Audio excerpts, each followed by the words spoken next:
Yes, sir. All right, man. So we talking about oils today. So I just want to break down oils for y'all so y'all can kind of understand the different types of oils and how they work.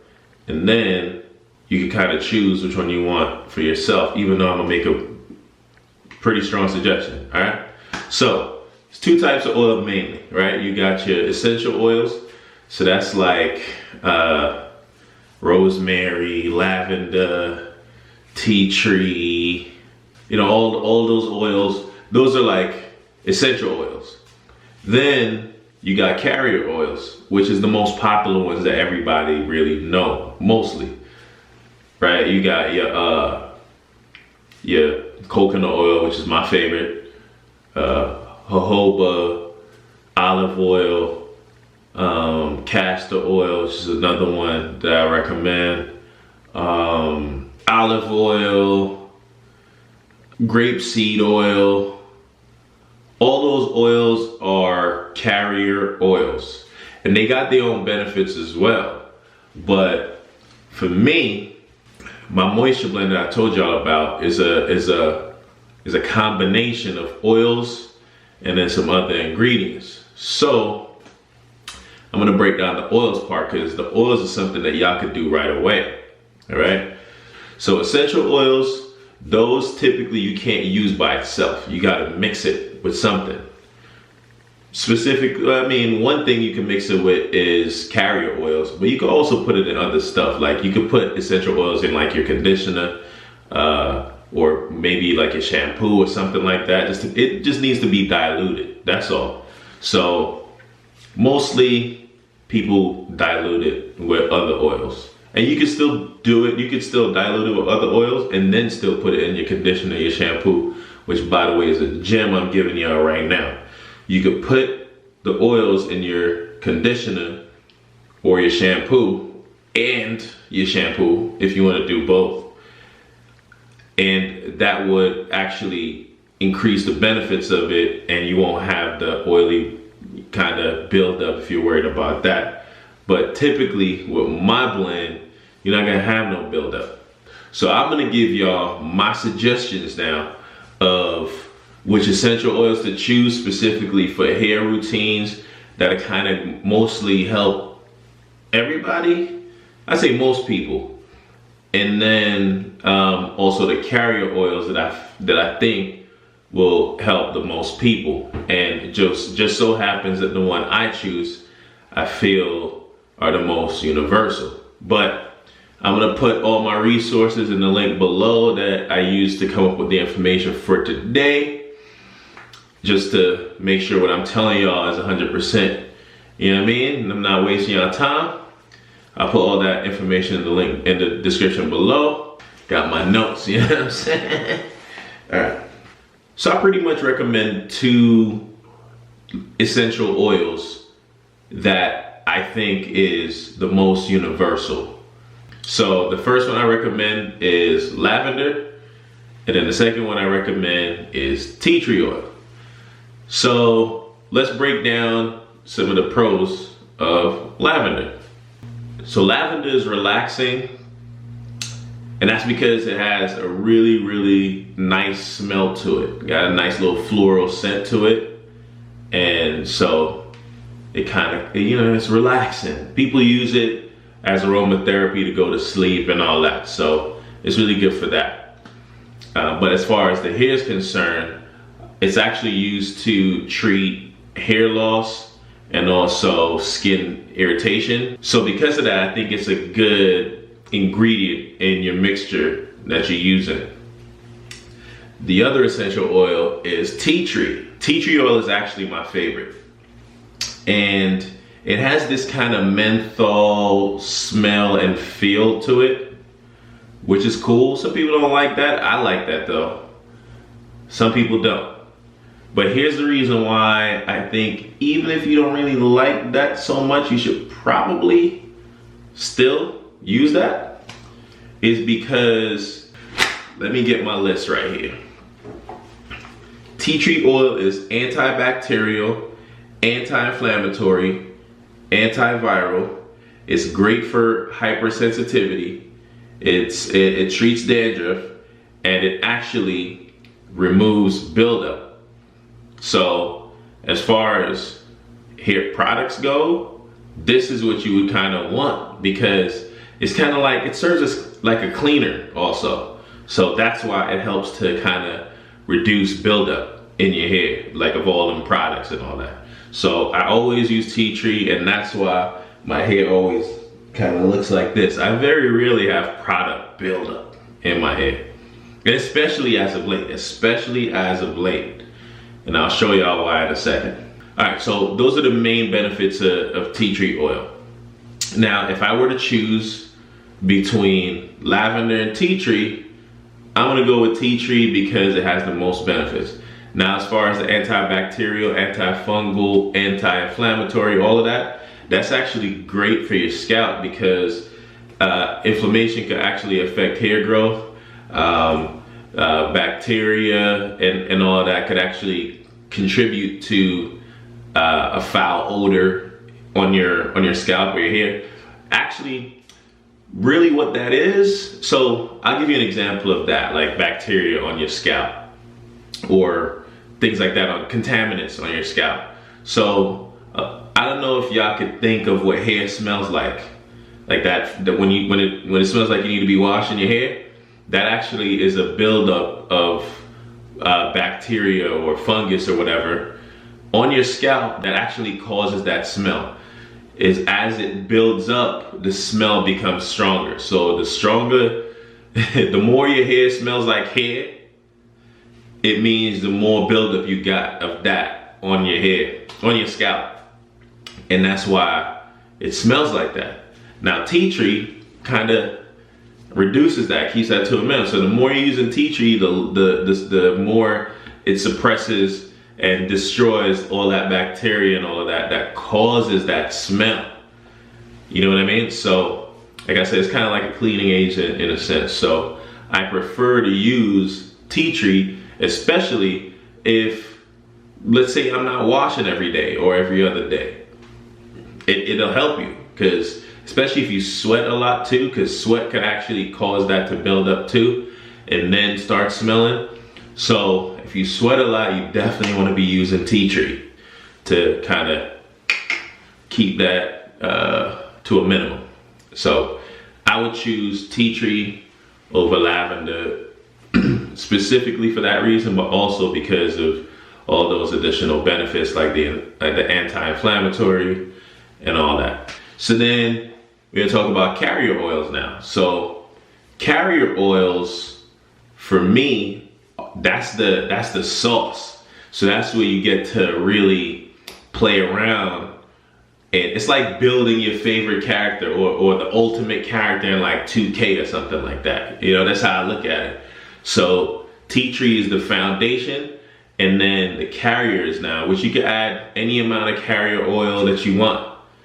The carrier oils that you add is really kind of building up on the skill sets, right? So additional benefits that the carrier oil comes with, you combine that with the tea tree, and now we cooking with grease or oils. Okay, it's a corny joke. Anyway, so listen. So I'm gonna give y'all the 3 oils that I always talk about: coconut oil, olive oil, and castor oil. There's other oils that work, like jojoba is another one that I really like, but I'm just focusing on these 3, and I'll talk about jojoba a little bit also, but there's other oils that work too. So this ain't gospel, you know what I'm saying? These ain't the only ones that work, but I'm just telling you why I chose these. So let's talk about coconut first, all right? Got my notes. So, all right, boom. So coconut oil is the lightest of all 3 when it's melted. Then you'll have olive oil in the middle. It's a little bit thicker than the coconut oil. And then the thickest would be the castor oil. Jojoba is actually in the middle also with olive oil as far as like the consistency. It's a little thicker than the coconut oil, all right? Now, benefits for the coconut oil. It's light, it's moisturizing, it helps with hair growth. It got essential fatty acids that your body needs, that your hair needs, vitamins, minerals. It's known as the universal oil for all hair types. All right, let me repeat that again: the universal oil for all hair types.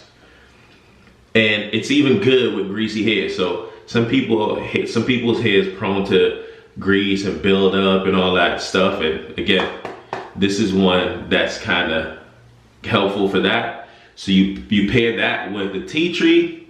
Yeah, see where I'm going with this. All right, the next carrier oil is olive. So olive oil, like I said, that's in the middle ground as far as consistency and thickness. It also got omega fatty acids. It's great for shine. So here's the thing about olive oil though. This is the one thing I don't like about olive oil. Olive oil could actually feed the thing that actually causes dandruff. And unlike coconut oil, that's one thing that it does or can do that I'm not really a big fan of. So for that reason, I very rarely use olive oil. Even though it got all those additional benefits, I'd rather use something else for shine, which is something that stands out as far as olive oil is concerned, rather than using olive oil and then risking dandruff. So even though there's other stuff you could do, like other oils, like I said, the tea tree kind of helps fight that too. So if you're pairing tea tree with that, then you should kind of be somewhere in the okay middle ground type of area. So now on to castor oil. So the thing is with castor oil, so castor oil is the thickest one. And that means you're gonna feel the presence of castor oil, right? Some of the benefits, it's great for moisture, it's great for conditioning, it's great for fighting frizz and dryness. It's great for dry scalp, which is different from dandruff. Different. So you got dry scalp, you got dandruff. It's antimicrobial. It's a good skin cleanser. It improves scalp circulation. And it's a great sealant because it's so thick. So rule of thumb is the thicker oils are great sealants for locking in moisture. That's what a sealant is. It locks in moisture. So you shower or you do a wash, and then boom, you put on castor oil to kind of lock in that moisture. So cool. So now that you understand those two, imagine pairing tea tree oil with castor oil. Right? That's a good combination. You got antibacterial, antimicrobial properties, moisturizing, conditioning properties, anti-dandruff properties. It seals the moisture in. What else? What else I got here? And also it kind of fights against buildup. So that's tea tree and castor. And then if you do tea tree and coconut oil, then again, same antibacterial, anti-inflammatory, antiviral, fighting against dandruff, all that. And then you got the moisturizing, the hair growth, fatty acids, minerals, vitamins, and all that kind of, feeding the hair. So you got those working together. So that's what I particularly do. So if I show you some of my oils that I've been using,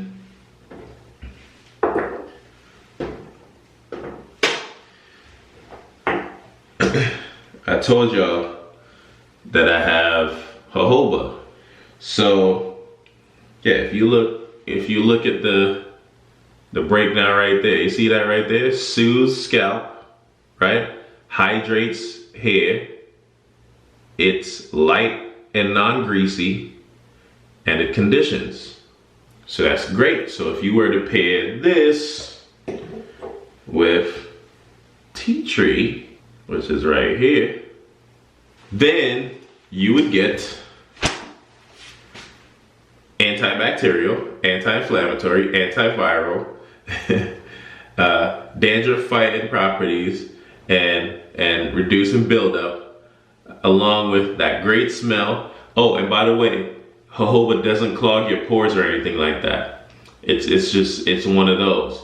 So coconut oil can't clog your pores. They say I've never had an issue with that just because of how I use it and the combination that I use it with. It never gets to a point where it starts to clog the pores, but they saying it could. Some say it could do that, but with jojoba you won't have that issue. So yeah, you got all of those, and then everything that I mentioned, like from the bottle itself, you see that it's a good combination.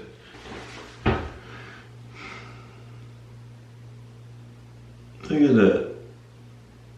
Look how silky that's looking.